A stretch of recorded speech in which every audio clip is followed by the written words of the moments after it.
From Tally to Cali. It's time to wake up. Wake up! Warchant.com is your ultimate Seminole sports source. And this is Wake Up Warchant, presented by Vitamin Energy. The vitamins. The energy. Now here's Warchant.com's Aslan Hajavandi and Corey Clark.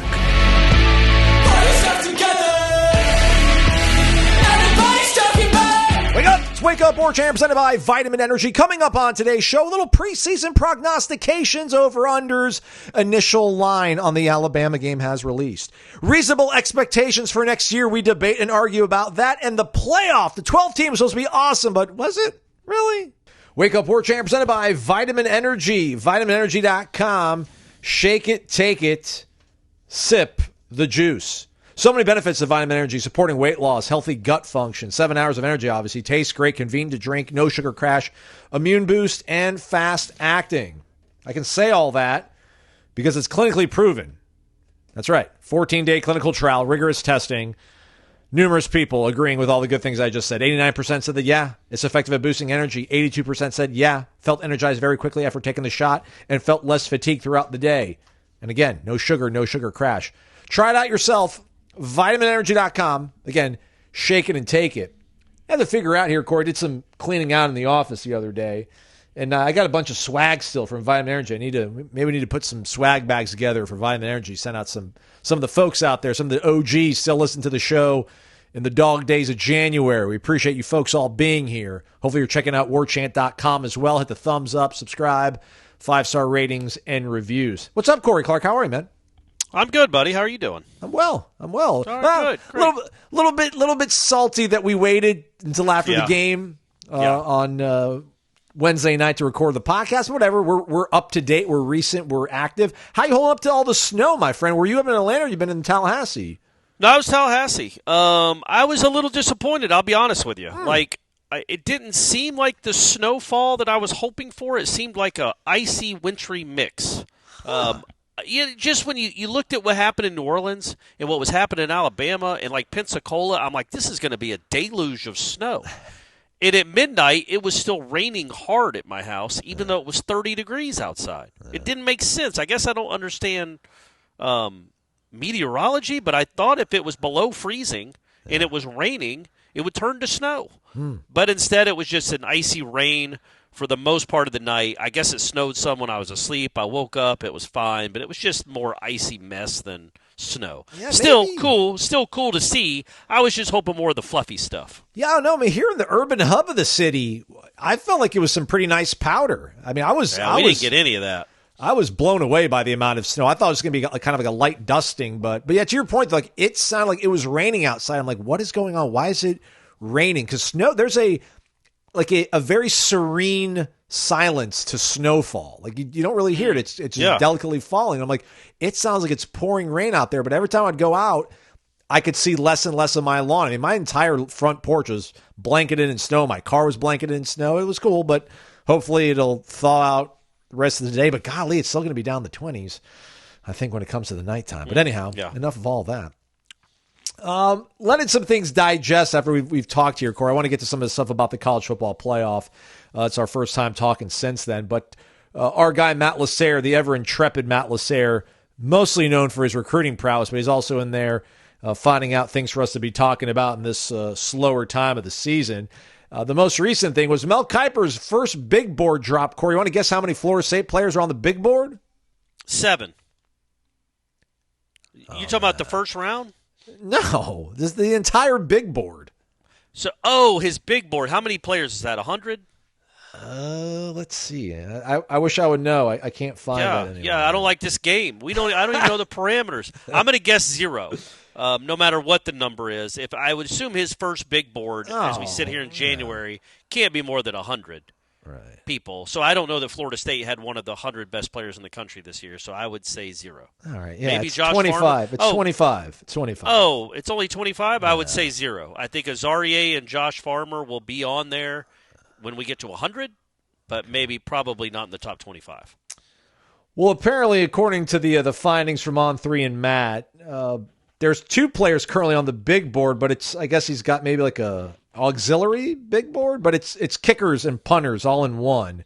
He's got Fitzgerald as the number 3 best kicking punter draft prospect, which is crazy to me. I mean, God love you, Fitz, but Mastromano's 8th. I feel like I'm more confident in Mastromano than I am Fitz. But Fitz puts points on the board. Alex does not. He just changes field position. So number 3, number 8. So that's pretty cool. Okay. Well, I mean, I figure both those guys will get drafted. Farmer and Azaria will get drafted. Anybody else? What if Probably Farmer? not, right? What if Farmer backs out? There's some rumblings on social that maybe he's thinking about withdrawing. I guess February 7th is the deadline to withdraw. Would that change anything?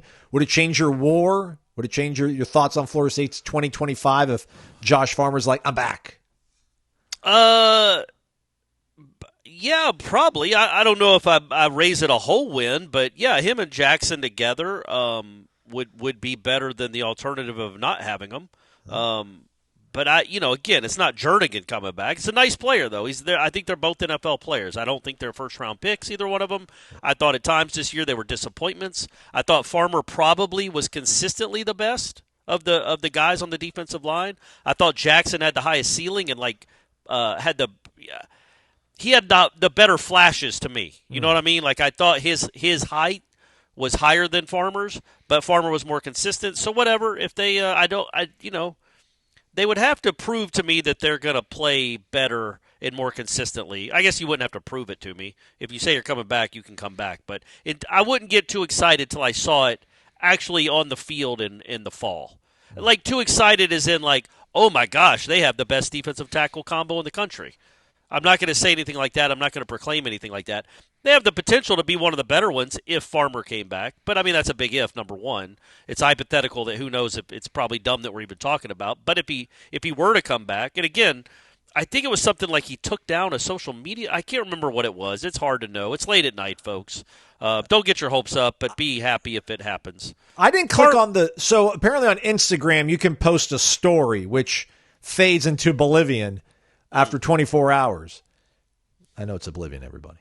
Yeah. But I guess apparently he took down on his Instagram his announcement graphic of going to the NFL draft. However, his Twitter, last I had seen, his Twitter still had the thanks, Florida State, love you for everything, farewell graphic. Right. And Dane Brugler for The Athletic earlier last week posted like a list of all the underclassmen that put their paperwork in before the deadline to declare, and Azaria and Josh for Farmer were two of the said guys. So, but again, he's got till February 7th. I mean, he can go to the Senior Bowl and see how he does, and maybe doesn't like what he hears, and then he can decide at that point to come back. But I don't know. I'm not going to hold my breath right now. But hey, wouldn't it be a bad thing? Beats the alternative, as I like to say. Or beats the alternative. Also, some preseason things to talk about here. We don't have our win total yet from the good folks over at FanDuel, but Florida State currently is 7.5-point underdog against Alabama. Over under 51.5, Corey. Okay. So what's that like? What'd you say? 7.5? 7.5 at home. So I heard 9.5, and I saw 8.5. Really? Well, FanDuel. So I've seen it all over the place. All right. Well, we'll hit the one in the middle. Okay. 8.5. Crazy for a team that we got no idea who their quarterback's going to be. Yeah, exactly right. Yeah. You don't really know what the roster is going to be for either team. I mean, you have a pretty good idea, but, the spring window opens too. Yes, I would say anybody that puts money on a game 8 months away, you deserve to lose your money. I mean, I'm not hoping I hope you guys win it. I hope you take Florida State in the points and you all win and everybody's happy. And put it on the money line. And maybe they give you a lot of money because they're such a big underdog. But I don't know. There's not, in the modern era of college football, like just Schleybaugh, who apparently still works as a sports writer occasionally, has the way too early top 25. Yes. I think Andy Staples did one too. Okay. Utterly pointless. It's good to talk about in January. It's a nice kind of, it's a sort of refresher on who's got dudes coming back. But again, we don't know. We don't know who's going to be here. There are no rules to keep anybody on the Florida State team or anybody on the Florida team or the Texas team from leaving tomorrow. There's no rules. So until practice starts on August 5th, I don't think there's any reason to think like what what a preseason ranking would look like, or what a money line should look like, or a point spread. Clemson over under 9.5 wins. Okay, all right. They start with LSU too. That is correct. Yeah. I mean, they returned some talent, including the quarterback. So, yeah, I would say. I mean, that's not. So they'd have to go 10-2. I would say under. Oh. 2.5 point favorite against LSU. Yeah. The Florida Gators, 6.5. Yeah, I think I'd say over on that. I don't know their schedule, though. It's the same as last year, just everything is swapped. So they'll be like at Ole Miss. They'll be, I think they'll host A&M. Because I think we're actually no. They host A&M, so they'll be like at A&M. So they play the exact same conference schedule, but you just flip flop your opponents. In terms of not your opponents, sorry, the venue, if you will. I apologize. Right. So like they'll host Texas because they played at Texas. So I don't know, man. 6.5. I don't know. I guess off-season momentum is the thing. And then the Miami Hurricanes, 8.5. With Carson Beck, I would take the under on that and hope I'm right. I'd probably take the over on Florida and hope I'm wrong. Okay. How about? But it's again, I think with Florida, so much is made a lagway in the momentum of the last month of the season, but it doesn't. Maybe it works like that. Maybe it doesn't anymore. It's hard to believe that momentum would carry over in this day and age. You know what I mean? Right. Like in this day and age, it's so. I don't know how many new players Florida's going to have. I'm going to assume they're like most, and we'll have 30 or 40. We'll see if they can carry the momentum. We'll see how they bounce back if they have a tough start. You know, that team, say what you want about how they finished, and it still wasn't a great season for them. They did bounce back from a pretty bad start, and they had some nice moments there at the end of the year. It's a nice win over Ole Miss, a good win over Ole Miss. Yeah. They could have cashed in, but they didn't. But next year's a whole different team. So maybe that team loses a tough game or a tough couple games in the first 5, and they just cash it in and say, yeah, I don't want to be here anymore. Much like the team you guys cheer for did in 2024. How about Heisman odds? I mean, Thomas Castellanos, 24th on the board, plus 5,000. Hey, that's a good value bet, gang. Put $10 on them. You're going to win 500. You could win 500. If not, you're probably just losing 10. You're probably going to lose, but it's just $10. The Canes plus 4,000 to win it all. The Gators plus 5,000 to win it all. The Noles plus 9,500. I definitely think Florida State's the best value in that bet. I'm not expecting any of the 3 to win it or really even challenge for it. But yes, Florida State. I don't think when you look at these 3 rosters, that's what's so crazy. It's like I feel like Vegas hasn't quite caught up with it yet. Like easy, buddy. Come on. But like whistling past the graveyard, man. None of these 3 are going to win the. I mean, if you're a 5,000. Right, plus 5,000, you're not. It was 50-1 odds, right? I don't. When you look at these 3 rosters, Florida State's isn't that much worse or different than the other 2, right? Like as they're currently constructed, they had a much worse season than the other 2 did, but they made some serious improvement and have a better coaching staff than they did. And it's like that's not factored in. It's like okay, well they won 2 games last year, so they're gonna be awful again. And it's like that's not how it works anymore. Just like there's no guarantee at all that Indiana even goes to a bowl next year. Or Arizona State. It's just that's the world we're living in. So I still think on these future bets, I feel like not the point spreads they get those right real quick starting in August and September. They know what they're doing there. But a future bet, it's like, man, yeah, Miami, none of those 3. I don't see why Miami would be a 40-1 underdog, and Florida State would be a 100-1 underdog. When I feel like they're kind of they have very similar rosters and similar schedules. They both should be 100-1. I guess is what I'm saying. There's probably a little bit more confidence on Miami's offensive line, but that quarterback, you really can't say anything about him. I mean, he's damn goods right now. And that defense sucked. They did, but new coordinator, and they've kind of addressed some of their holes, but so has Florida State, clearly. Got a new coordinator and addressed some of the holes on their side of things. So all that said then, Corey, I have to admit, I wasn't a good friend. I did not listen to headlines yet. I'll listen to it as I head to Jacksonville later this weekend to hang out with the lady. But I saw that one of the breakout videos was like, what's a reasonable expectation for this year? And, ask me now, ask me 2 months, is probably going to keep changing. But, I mean, you mentioned it there that there's no guarantee that Indiana that went 11-1 and made it to the playoff, that they're even going to make it to a bowl game just because of the amount of turnover that happens, not only on your roster, but everybody else that you're going up against. So, isn't Florida State, isn't a reasonable expectation, maybe not, I mean, for me at least, I'm not looking at this where it's like, all right, you won 2 games, so triple your win total, and it's all gravy, and then, bright future ahead of you. And I'm not going to try to say, the standard is the standard. You're Florida State. You're always competing for national championships. But you as a football program are configured and funded, not even so much NIL, but your coaching staff. I mean, you're funded and configured to be a team that's going to compete for a playoff spot. So if you fall short of that, I'm not saying it's a failure, but you have to be in that conversation throughout the course of the 12-week season. I mean, you have to, that Florida game has to matter for one of the teams. And if you're listening to this podcast, you want to be Florida State, that it has to matter for. So I really think with everything you did, man, you went and got all these new coordinators. You dumped the old coordinators and pay them a boatload of money to leave and not coach anymore. You brought in this entire new staff. You brought in all these new players, new quarterback, new offensive line from scratch. So I get it. There might be some growing pains, but your growing pains have to be figured out during spring and preseason and your time at UNF. So what was your response? Have you changed it at all in terms of what you think of reasonable expectations? For me, it just, I don't know how to tangibly put a number on it, but for me, it's just, you need to have a legitimate shot scoreboard watching in November to elbow your way into getting into the playoff.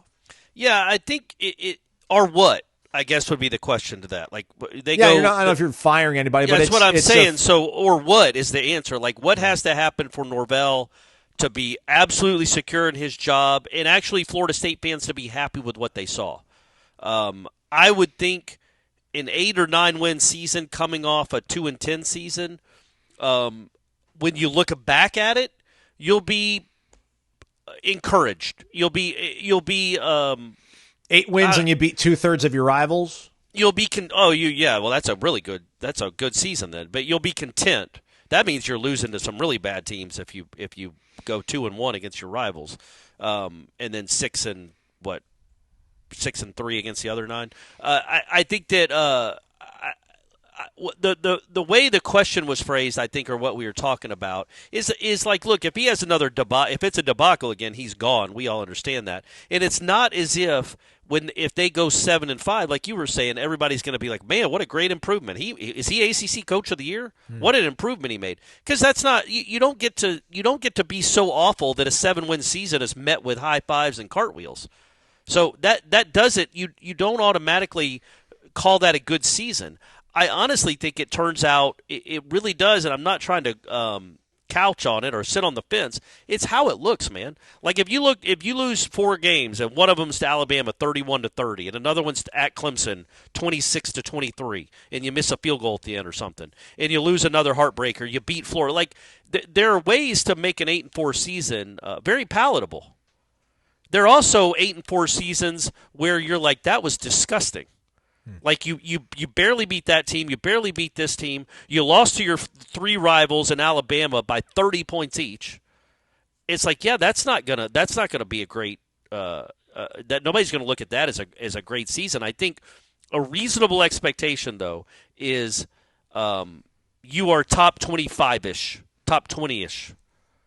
Because I'm not saying that's a reasonable expectation coming off 2-10 or coming in Malzahn and Tony White's first season. That should be a reasonable expectation at Florida State in perpetuity, because there aren't 25 schools that have the resources or throw the money into their football programs than this one does. Right? There aren't. Yeah. If there are, there's barely. Yeah. Indiana doesn't do it. Arizona State doesn't do it. Boise State damn sure doesn't do it. None of these schools that had great years or really good years for them, they don't do it. So there's no excuse to not be in the neighborhood of top 25, especially in the conference you're in. Yeah. You know Miami, what I mean? Miami went 10-3, they finished 18th. Syracuse went 10-3, they finished 20th.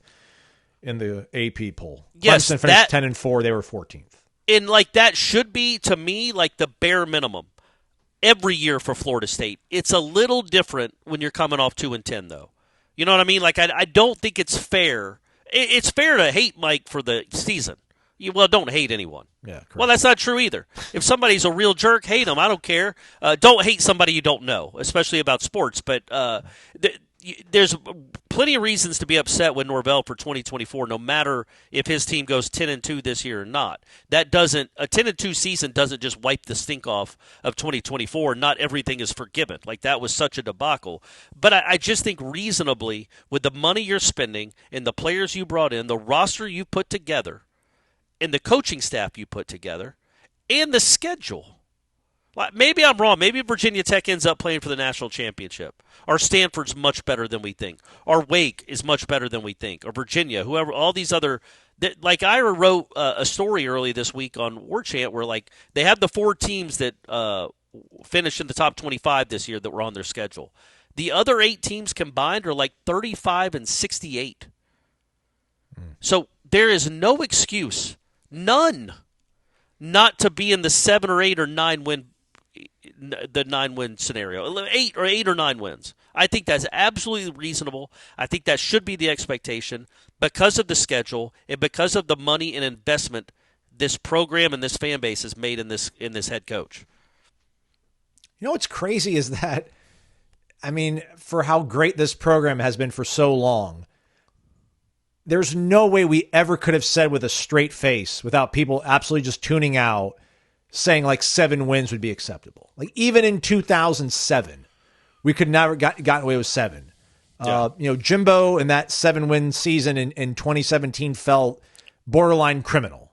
Yes. And now we've reached a point where it's like, well, I mean, all things considered, and now that we're actually paying these players an insane amount of money and the coach is getting an 8-figure salary every single year, 7, I can live with 7.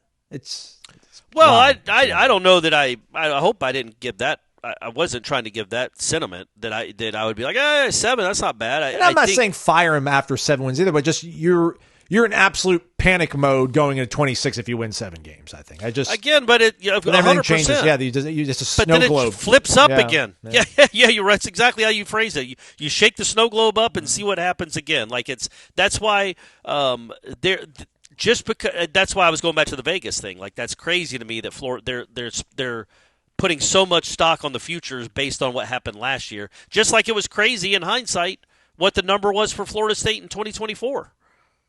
Because they went 13-0 in 2023, it's like, well, yeah, that team is completely gone. And so the flip side is there too. Like you win 2 games, it doesn't mean that you're a 4 or 5 win team. Coming back in 2020. But anyway, when you look at the, let me put it another way, Aslan. I've said this before. They're 2-0 to start the year. So I mean, they're 2-0. Right. They're not. There's 2. You got 2 wins banked. You got 2 wins banked. I know that I'm not saying they're 2-0, like as in they're going to start with a win over Alabama. Right. They've got 2 wins in their belt already, in their quiver. So there's 10 games really. Right. If they go 5-5, that sucks. For the amount of investment they have, and when you look at that schedule, to go 5-5 to me would be a disappointment. I think it is absolutely reasonable with the money they've invested in the coaching staff they have, 6-4, 7-3. I don't think that's asking too much. Yeah. But again, I think if he goes 5-5 over this 10 games, he's probably not going to get fired because they can't afford it. They're not going to pay him $55 million to not coach, and they're going to hope he and Malzahn in year 2.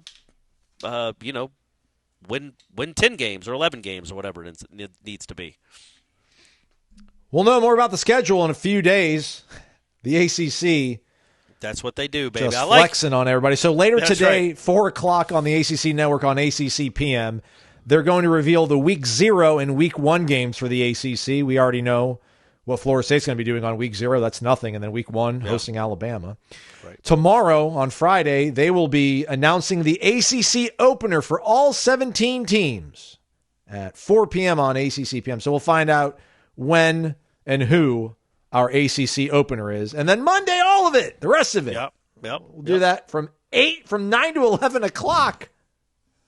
Perfect time. Perfect time for that. It's like a Florida State West Coast basketball game. The Stanford and Cal folks, they want to know who they're playing, so we got to be very receptive to that. So that's going to be fun times. Maybe we should just do it live from the Corner Pocket Bar and Grill over 2475 Appalachian Oh, man, that Parkway. place is going to be overflowing with people watching the schedule reveal. I do like that the ACC is trying to make it a big deal. It's kind of laughable because it's the ACC, but I do appreciate, no snark, that they're trying to make the reveal show a big deal and stretch it out and give the attention that other conferences would give it.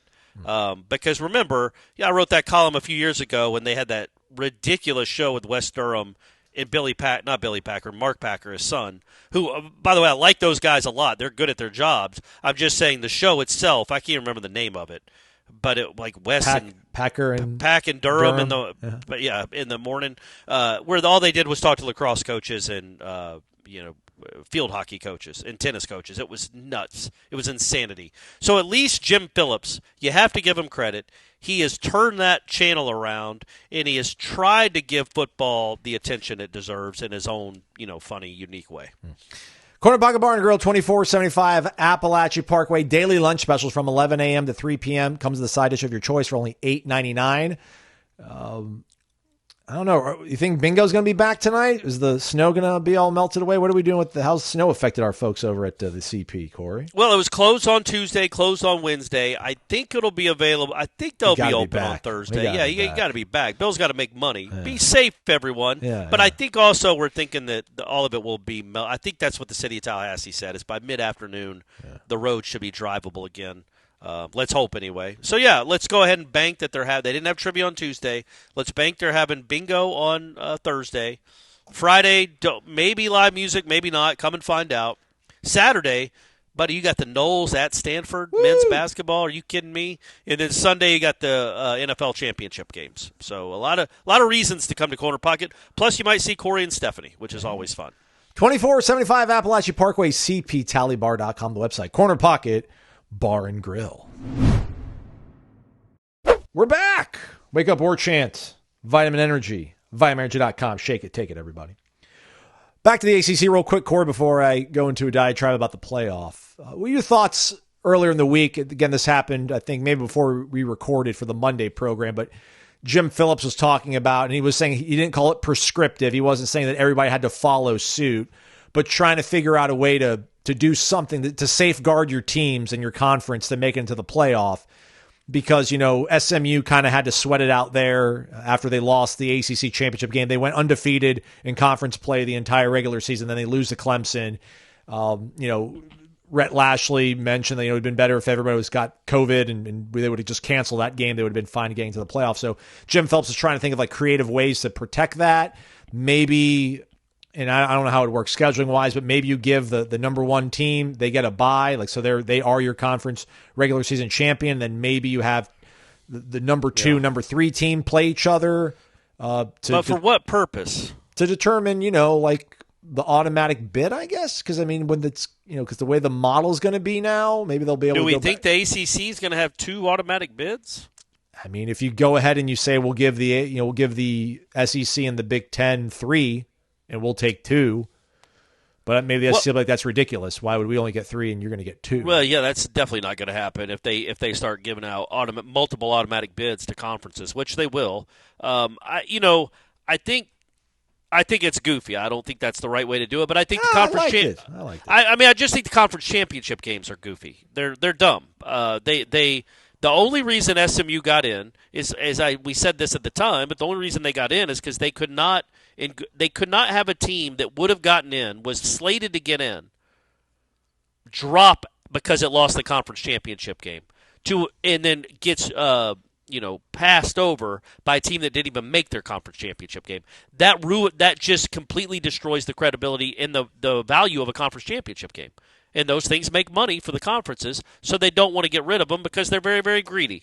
So what I would be worried about is if Florida State is, let's say Florida State is 10-2, and they have a win over Alabama, but Clemson is 11-1, and then somehow Miami's 12-0, or whatever it is. Or no, sorry. Let's just say Clemson is 11-1, Florida State's 10-2. They had a tough loss, at Florida, and they lost to Clemson on a last-second field goal. Whatever it is, they're 10-2. They're number 11 in the polls, but now they've got to go play. I don't know, man. North Carolina in Charlotte to earn the right to be in the playoff. Where if they just stayed pat and didn't play, they wouldn't be in it. I think the problem that happened with SMU, or that Rhett Lashley was talking about, I still think it happens with the second and third team. Like, See, I don't know. I mean, I think Miami knew they're on the way out. So, as a fan of college football, I like the idea. Oh, so you're saying if Miami would have played SMU? No, or no, Miami would have played Clemson. Yeah, like SMU's in, Clemson, Miami play. Like, that would have been really captivating football. Yeah, but I think if Clemson beats Miami, or no matter what, really, one of them, like if Clemson beats Miami, I think they might both be out. Because Clemson was 9-3, a 3-loss ACC team. Was it Clemson 9-3? Yeah, they finished 10-4. Yeah, so they weren't going to get into the, you know what I mean? They beat Miami, and that knocks both ACC teams out. So you know what I mean? Like I get it. I get the appeal of it to an extent. I just think, well, look, man, when Nick Saban becomes the commissioner, or Jimbo Fisher, and I'm not joking, I would love Jimbo to be the commissioner because here's why: he's coached in the ACC. He's coached in the SEC. I think he coached at Cincinnati for a year or two. Correct. So he's been around the country, and I do really, really value his football opinions. I really do. Like, he always said that players should get 5 years to play 4, meaning you could be a freshman and play the whole season and then be a redshirt freshman the next year. Like, you didn't just have to play 4 games. You could play 8 games and still be a redshirt freshman. Just give guys 5 years to play 4. I think that's a cool idea. He wanted lasers on the goalposts. Mm-hmm. I'm with him on that. I'm 100% with him on that. I want chips in the football for markings. I think he said that at one time. Mm-hmm. Like, I like the way he looks at the sport. I just hated the way he ran his offense the last decade of his life, his coaching life. It was just slow and methodical, molasses and gross at 2 different schools. But that doesn't mean I don't respect him as a football coach, and I respect his opinion because of the perspective he has of being in the big, bad SEC and then also having one of the best teams in college football history in the ACC. I think he would give the ACC maybe the credit it's due, or these other conferences the credit it's due, and not just blindly be loyal to the SEC like Nick Saban probably would. But either way, that we're not talking. I know we weren't talking about that, but they need a commissioner, and they need to figure out what they're doing with the conference championship games because they kind of seem obsolete. There's no need to have them with the 12-team playoff. There's just no need to have them. So I think Phillips's ideas are worth kicking around, at least for the ACC, maybe the Big 12, maybe Big 10, SEC don't need to do it. But again, Texas and Georgia, they played in the conference championship game. They both made it in. That was not I know it was a competitive game. They both wanted to win it. They wanted to get that bye, which every team that got a bye lost. But it just, there has to be a way to sustain that week. Because they're not going to get rid of it because of the amount of money that's into it. And well, they would, right? If they move it to 16 teams, well, then that weekend right there is the conference championship weekend. That just becomes the first round of the playoffs, and it's a ton of money, right? That's what will end up having to happen because the conference championships are just they're just not they're not needed anymore. They're just not needed anymore. Like that Arizona State-Kansas State game was a playoff game. Iowa State, sorry. That was legitimately a playoff game. Yeah. It was a playoff game. That's how it should work. And Georgia-Texas didn't end up being a playoff game. But imagine that Georgia-Texas game being, okay, if you're done, Texas loses that game, their season's over. Well, all right. I can live with that too. Or it wouldn't have been Georgia-Texas, right, because of the seeding. They wouldn't have been playing each other the first weekend of the playoff. But one of those teams, like if Texas would have lost that first weekend, their season's over. They don't get to play again. Texas lost to Georgia. They lost them. No, I'm saying but they wouldn't have played Georgia in the first round of the playoff. Oh, okay. That wouldn't have been like the 8-9 matchup. So they would have played somebody easier than Georgia, is what I'm saying.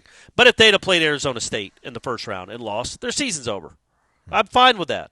Start it earlier, or maybe instead of the conference championship week, that becomes the Heisman week. Then the next weekend is the playoffs start. And just play them all through December. Yeah. Because January 20th is nuts. It is. So I want to go to that part of it. Obviously, since we've talked, there's been a national champion crowned. Ohio State beat Notre Dame in what would seem to be an ugly game for a long time. But then Notre Dame made a pretty competitive game out of it down the stretch. the ratings dropped significantly. 25 million viewers last year for Michigan, Washington. This past year, Corey, was 22.1 million in the first ever 12-team playoff. And there's a thread on the Tribal Council talking about this. And I kind of hopped in there. People wondering, why did it drop? And, maybe it's because there wasn't any Southern representation, but there wasn't any Southern representation last year, and that didn't seem to bother it. And to me, man, Florida State's my favorite team. It's my alma mater, but I love college football far and away more than any other sport. So even with Florida State not being great this year, I still cared about other games going on across the country, and I wanted to see how the playoff was going to work out with 12 teams, and I was thoroughly unimpressed. Man, there's something that just felt lacking about the entire process. There was great games, and the Texas-Arizona State game was awesome. The Notre Dame-Penn State game was pretty good. Pretty much all the games Ohio State played in was horrible. But there's enough games in there. Like, all right, this wasn't too bad. But when you start thinking about how long it was, the last game of the regular season was almost 60 days between rivalry week and then the national champion being crowned. Yeah. And I just felt like we thought that maybe the regular season was going to get diluted because it was all about making the playoff and you could lose and it wouldn't be that big of a deal. But it's hard to shake that because it's ingrained in us. We've been watching college football for so long. We realize no matter what, man, you still have to win all your games, man. That's at least you had to until last year. But I digress. And then I started thinking, Corey, what I think maybe made me the most irritated about the entire story, it wasn't the lack of games on campus, which I think they're going to have to address. It wasn't the seeding, which I think they're going to have to address. The buys, I think once they go to 16, hopefully they'll get away with it. Just get rid of it and just go 1 to 16 and go 1 versus 16, Duke versus 15, et cetera, et cetera. But what really irritated me the most was the fact that Ohio State's a national champion, and Ohio State lost the last game of the regular season. And they lost it to their arch rival, maybe the most bitter rivalry in all of college football, some might say, Corey. They lost not only to their bitter rival, but they lost at home. And I went and looked back at it, Corey. Going all the way back to 1974, here are the only teams that lost to their arch rival. None of them, though, lost to them at home. 1983, Miami, they lost the first game of the year at the Swamp. We have to go 13 more years for another instance. The Florida Gators win the national championship. They lose the last game of the regular season, but it was on the road to their arch rival, Florida State. And if it wasn't for the advent of these stupid conference championship games, Florida wouldn't have been in the national title game. Yeah. I digress. 2003, if you want to go there, you can. LSU, they lost at home against Florida. But I don't consider Florida their arch rivals. Yeah, and it was the sixth game of the season. It wasn't even in November. And really, Florida and Miami shouldn't be considered arch rivals because Florida wouldn't play them for 2 decades. And it was the first game of the year. Yeah. 2011, Alabama lost at home to LSU on that ugly 9-6 overtime game. But I don't consider not an arch rival. No, and it was 3 more games left in the season. 2017, Alabama did lose to Auburn in the Iron Bowl, but it was at Auburn. It comes to Ohio State's the only national champion that I was able to go back in the last 50 years that lost to their arch rival at home. And they also lost another game, too. And I'm not debating the fact that they ended up being the best. They're the most talented team in the country. But it feels like the way college football was for so long, there wasn't a postseason per se, Corey. You played one more game. You played just one more game, and then we figured everything out by everybody else playing one more game. Having to play like 4, they played the equivalent of another quarter of a season, Notre Dame and Ohio State. When Texas beat Arizona State, that was an incredible game. All I could think about was like, good luck, Texas. You got to do this 2 more times. And they couldn't. It's attrition. But credit to Ohio State. They had injuries on their offensive line. They were able to shift things around and still win the national title. But maybe we just have to learn, me personally, I have to learn how to pace my emotions throughout the course of a college football season. But just so much about the way it kind of ended up falling this season, it felt very underwhelming for something that seemed on paper was going to be an incredible boon for the sport. Yeah, I think it is. I think you're looking at it from how it ended up, and I agree with you. It's a bummer that like I've said before, the kick 6 wouldn't have mattered at all in this era. Like, Alabama fans would have just been kind of laughing and that's a ridiculous way to lose a game. Who do we got in the first round? You know what I mean? Oh, we can rest up. We don't have to play in the SEC Championship game. That's a crazy way to lose, though. How did Saban? But it doesn't matter. We'll still win the national championship. We're not scared of that Florida State team. You know, it takes obviously it takes some of the import away from these rivalry games or just regular season in general. But the flip side of that is, in the middle of November, of this past November, there were legitimately 20 teams still alive to theoretically win a national championship. Colorado, Kansas State, Alabama, Ole Miss, and those are just the teams that didn't get in. Yeah. There's probably 2 or 3. UNLV, for crying out loud. Miami. And there's Miami. So literally that's 7 teams we just mentioned, I think, 6 or 7 teams. And there are 12 that are get in. So that, to me, is great for the sport. That's great for the sport that Indiana and SMU and Arizona State made it. Boise State made it. Wish those games they had played had been better, but it's fine. It's just part of sports. But look, man, it's just college football, I think, is kind of caught up. I agree with you. I miss the way it used to be. But the way it used to be, like when I was growing up in the 80s, was just utterly stupid. Yeah. It's just stupid. It was absolutely stupid that there would be 2 undefeated teams at the end of the regular season that would not play each other. Yeah. Georgia Tech and Clemson, or Georgia Tech and Colorado, they weren't even undefeated. Why couldn't they play each other? Instead, they split it. Michigan, Michigan, Nebraska, Miami, Washington. Like you had these split national titles, which like, why wasn't Miami playing Washington? And also, so it just, and if you lost a game, if you happen to be Florida State in 1997, and you choke away the game at the Swamp against a very talented Florida team, by the way, and you have a lead, you blow it in the final minute, you lose by 3 points on the road in a feverish atmosphere. Oh, well, your season was a waste. Like, that's not great either. I didn't necessarily appreciate that. Maybe as a Florida State fan, I think it's kind of. I'm not anti-playoff, but they've. No, it's like I get it. It's almost, to me, it makes me angry that the people that matter couldn't have figured this out 40 years ago. Because if they had, Florida State would have 8 national championships. At least 7 or 6. Like, you know what I mean? They would have doubled their national championship. They'd have won it in 92. Might have won it in 91. Might have won it in 97. Yeah. In 2000. Well, you can't say that. They lost to Oklahoma. So, but there were other, to 2023. Who knows? But no, they had to wait. Yeah, that's right. 2014. It was a playoff, but whatever. Yeah, but still, it was ridiculous. They had to go play Oregon in California. Seeding, yeah, ridiculous seeding. So I get it. Like it takes away the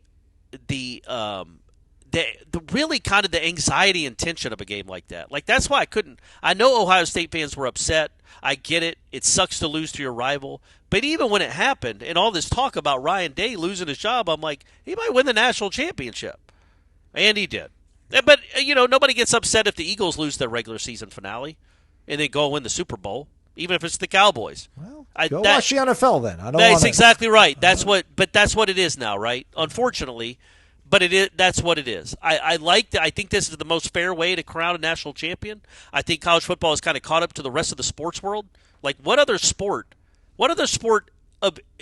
level? There's no other level of any other sport that would decide a national champion like college football would.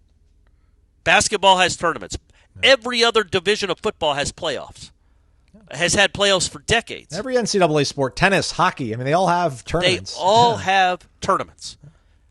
In around the world, I guarantee you there's cricket playoffs. Yeah. The best dart players in the world have to advance in tournaments.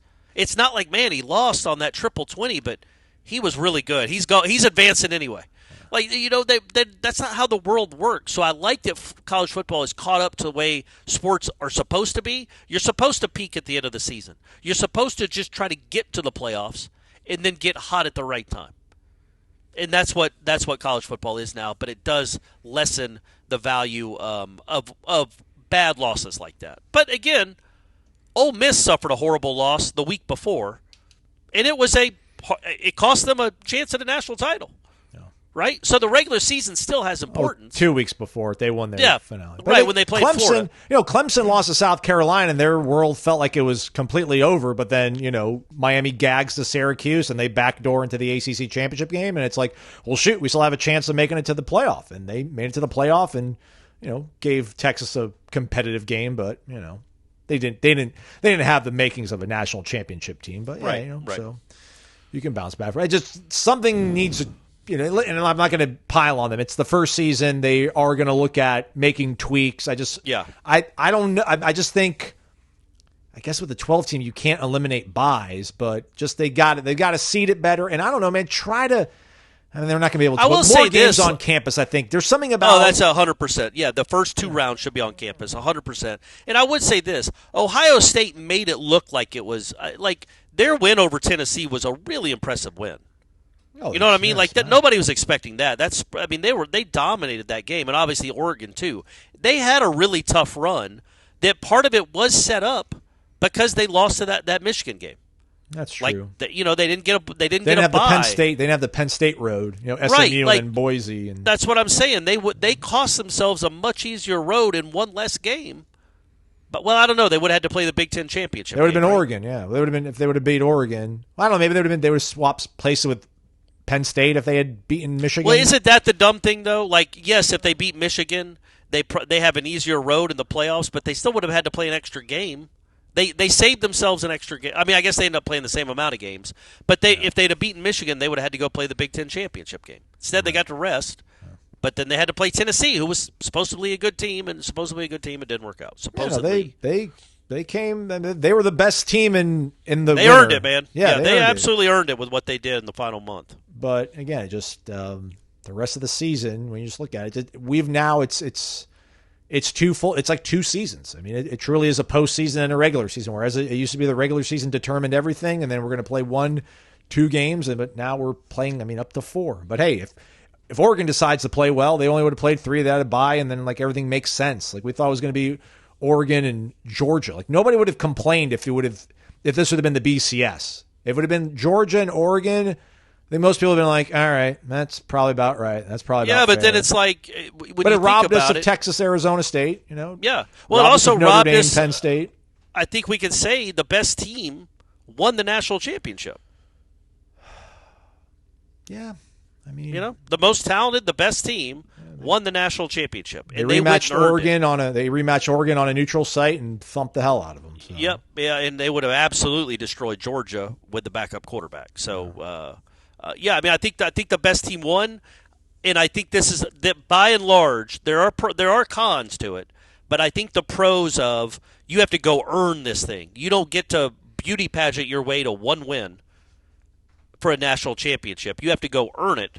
And then also the fact that so many teams are alive in November. Like we're talking about, it is not outlandish for Florida State coming off a 2-10 season to be in the playoff picture the very next year. Arizona State and Indiana were both 3-9 in 2023. They made the playoffs. SMU, I don't know what they were. Well, they were good, but it's not outlandish because of this system. There is no way I think they'd have a chance in Hades of competing for a 4-team playoff spot. But with 12 teams out there, if they can hover around 18 to 20 in November and some things break their way, maybe they got a shot. And maybe they'll go on a run, and maybe Castellanos wins a Heisman. We got to talk hoops right after this. It's the dawn of a new year. Let us manifest abundance. Or let us live on Earth and take a more measured approach. Do you know that 85% of us have at least one subscription going unused each month? Yeah, I'm included. Imagine paying $50 at the pump and getting no gas. Imagine dropping $20 on lunch and getting no food. Yeah. Let's get our affairs in order with Rocket Money. Rocket Money is a personal finance app that helps find and cancel our unwanted subscriptions, plus it monitors our spending. This can help lower expenses and lets us grow our savings. Let's max out those 401ks and IRAs. Rocket Money's dashboard gives you a clear view of your expenses across all your accounts, allowing you to see all your subscriptions in one place and let you know exactly where your money's going. And for the subscriptions you don't want anymore, Rocket Money can even help you cancel them. Rocket Money has over 5 million users and has saved a total of $500 million in canceled subscriptions, saving members up to $740 a year when using all of the app's premium features. Cancel your unwanted subscriptions and reach your financial goals faster with Rocket Money. Go to rocketmoney.com/gameon. That's rocketmoney.com/gameon. rocketmoney.com/gameon. Visit today. We're back. Last segment of the week, question mark? All I right. don't know. Okay. We'll see. We'll see, everybody. Media Day for baseball was supposed to be later today, but with campus being closed because of the snow, it's been moved to Friday. So we'll hear from Link Jarrett, probably Jamie Arnold, and the top 10 Noles on Friday. So that won't be part of the Friday podcast because the Friday podcast would happen on a Thursday. You already know that, everybody. But anyhow, it's Wake Up Warchant presented by Vitamin Energy. Corey, we stayed up to the wee hours of Thursday morning to do this, nice and fresh and recent. And going into the game against Cal on Wednesday night, I saw that I think ESPN Bracketology gave the Noles a 7% chance of making it into the tournament. They fall to Cal 77-68 at the Haas Pavilion in Berkeley. What went wrong for the Noles on Wednesday night, Corey?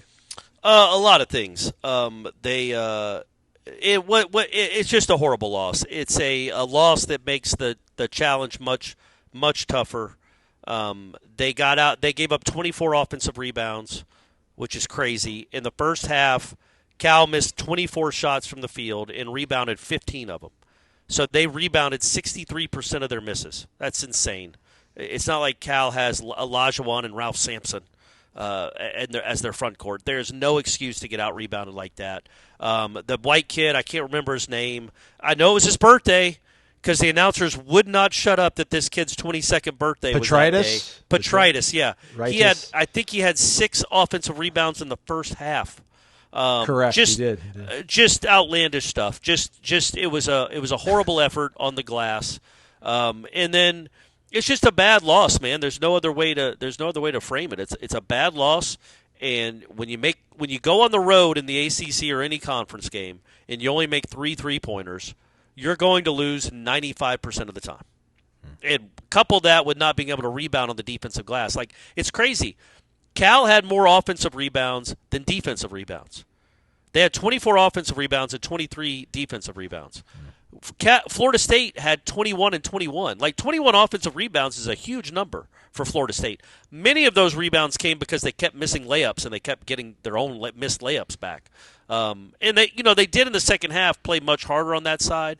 But Watkins and Ewan both got their 4th fouls with like 13 minutes to go, and that was a wrap because, I'll be a little ugly here. I don't mean to be. I'm sorry, but I'm just very frustrated by what I saw. Boston Holt's not an ACC caliber basketball player, but he had to play big minutes because Chandler Jackson was hurt, has a injured groin. So he had to come in and play for Jameer Watkins. That's a huge step down. Daquan Davis did not have a good game at all. Justin Thomas was a ghost. Justin Thomas somehow played 25 minutes in a college basketball game, didn't score, shot 3 times, had 2 turnovers. He scored more points for the other team with his turnovers than he did for his own team. He started for Chandler Jackson. So essentially, it's 2 players, man. You got Watkins and Ewan, who are both very good. Watkins wasn't great Watkins should have had 30 points. He missed 4 layups. He missed probably 6 shots inside of 5 feet. He ended up with 18. He should have had 30. They should have won the game. But he didn't play well, and you need your best player. And he didn't play for a long time because he was in foul trouble. You need your best players to stay out of foul trouble and play well. Watkins didn't. Ewan seems to always show up, man. He wasn't great on the defensive glass necessarily, and he won't stay out of foul trouble. But that guy always plays well. Watkins, man, 7 out of 20. When you need in that game, you need to. Sometimes you just need to go have a special game because you got guys like Boston Holt or Justin Thomas struggling, or guys that just are young and are not there yet. You need the senior veteran star players to go play like it, and they didn't. And they just got outworked, which is like one team played much hungrier than the other team, and that's unfortunate when the other team is the one that's still trying to make the NCAA tournament. So they lost to a mediocre team that was without their leading scorer. Stojakovic averages, it's Peja's son, the guy that played for the Kings in the 90s and early 2000s, Chris Webber. Dead-eye shooter. Yeah, his son is the leading scorer on that team. He averages 19 a game. He didn't play because he had the flu. It didn't matter. Florida State still lost. Just a horrible loss in front of probably 3,000 people against a bad team. Cal was 9-9 coming into that game without their best player. and you just got absolutely worked on the glass in the first half. Let them make 8 straight shots at one point. I don't mean to go on and on. I know it's the end of the show, but it's like it was very disappointing, and it just like we will have this conversation more in the next 2 months. But what's going on with the basketball program? Like what's the move here? Well, I mean, this is last year of Leonard's contract, right? Right. So, but they're probably, because they have these 2 really good players, they do play well at home. The ACC does suck. They're probably going to win 6 or 7 more games, which gets them to 20. Does that buy Leonard another year? And should it? Like, are you just going to keep giving him a 1-year deal? Like, that's not how. Like, if he's not the right guy for the job anymore, you either believe in the guy or you don't, I guess I should say. Like, if you believe Leonard Hamilton should be your coach, he wouldn't be working with 2 months left on his contract. So if you don't believe he's the best guy for the job, and clearly you don't because you haven't given him a new contract, then what are we doing? Like, is this it? Like, when do you announce it? Are they going to announce it? Are they going to force him out? Is he going to resign? Are they going to have a mutual parting, a conscious uncoupling, like Gwyneth Paltrow and what's his name? What's the Chris plan? Martin? Because it's about to be year 4 of not going to the NCAA tournament. Yeah. No, I mean, I just think the season ends and then he announces a retirement. Yeah, maybe. Maybe. I mean, but I'd like that. I don't know. You would think it just seems like it's heading towards an acrimonious ending. Because if it was going to be kumbaya, I feel like something would have already been announced or decided or talked about. But here we are late, almost in February.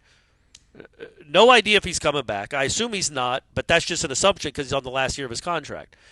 We talked about it. Oh, by the way, we did do the extra 30 minutes of Seminole headlines that's on the Renegade in the Renegade room on warchant.com. So if you want to see Corey, Ira, and Jeff all together, that's it. It's only for the Renegade room, but get in there. It's good stuff. It really is. I sounded sarcastic. I'm not. But we talked about this at much greater length. But, yeah, this is something that's every loss they have that pushes them away from the NCAA tournament like this one did. And just the effort was so disappointing. But you get closer and closer to having to figure out what's going on with this program. Does Leonard strike you, though, as a guy that you think would want to announce it in the middle of January? Like, yeah, this is going to be it for me the last 8 games. Leonard strikes me, but Leonard strikes me as a guy that is not going to just say, it's been a good run, I'm out. I'm out. I think he would be a guy that says you're going to have to fire me. But I guess you're not even firing him, right? Aren't you going to look around? Yeah, I mean, isn't going to Krzyzewski stepped away, like Roy Williams stepped away, Larinaga stepped away. Like stepping away isn't quitting. Like I did not. This is not what I got into this business to do. Listen, I mean, we're not talking about it because there's nothing else to really add to it. But that lawsuit's probably a little bit of a pain in his ass right about now. Yeah. Not so much for like his job security, but just like that having that hanging over your head. I mean, I don't think it's quitting if you just look around. Like I did not get in this sport to end up, having to do what I have to do to make ends meet to have a competitive basketball team. And it's not an embarrassing way to go out. I mean, like what Larinaga did, going up there and trying to play the violin for everybody, and your team is an absolute horror show. Like that's embarrassing. But if this team ends up winning 18, 19 games and they, get an NIT bid or something, whatever, man, it's a good run. Yeah, not a great run, but a good run. It's a disappointment that his tenure would end like this. But I mean, I don't know that like 20 wins saves his job. To me, it wouldn't make sense if you don't get to the NCAA tournament for a 4th straight year, and you're 76 years old or 77 years old. He'd be 77 next year. Yeah, it just doesn't, and you don't have a contract. Correct. It just doesn't make sense. But I just wish. I don't even know why I even brought it up. It was just a loss, but it's like a loss that, like, if they would have won on Wednesday night, and then they could beat Stanford on Saturday. Well, they're 15-5. And 6-3 in the ACC, coming home to play a bad Virginia Tech team, you're staring at 16-5 in the face, and all of a sudden you're pretty close to the bubble. But then they can't win on the road. They can't make shots because they never have any effing shooters ever. Since P.J. Savoy left, they cannot shoot the ball. So they don't, and MJ Walker, that crew, they don't have shooters anymore. So they can't win on the road because they don't have anybody that can make jump shots. And that's going to continue. And it's like, I hate that it ends like this, but it just seems almost like not anticlimactic, just that's not the right word. I don't know the word I'm looking for. But I just wish there was it's not befitting of what his career has been. But also, like, announce that he's like I want that last game at home at SMU.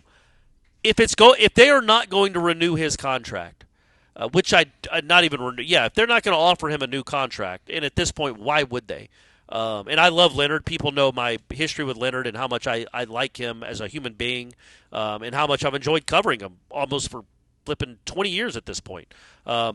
If they're not going to give him another contract, and there'd be no point in a one-year contract, like what are we doing? Yeah. Don't do. What are we doing?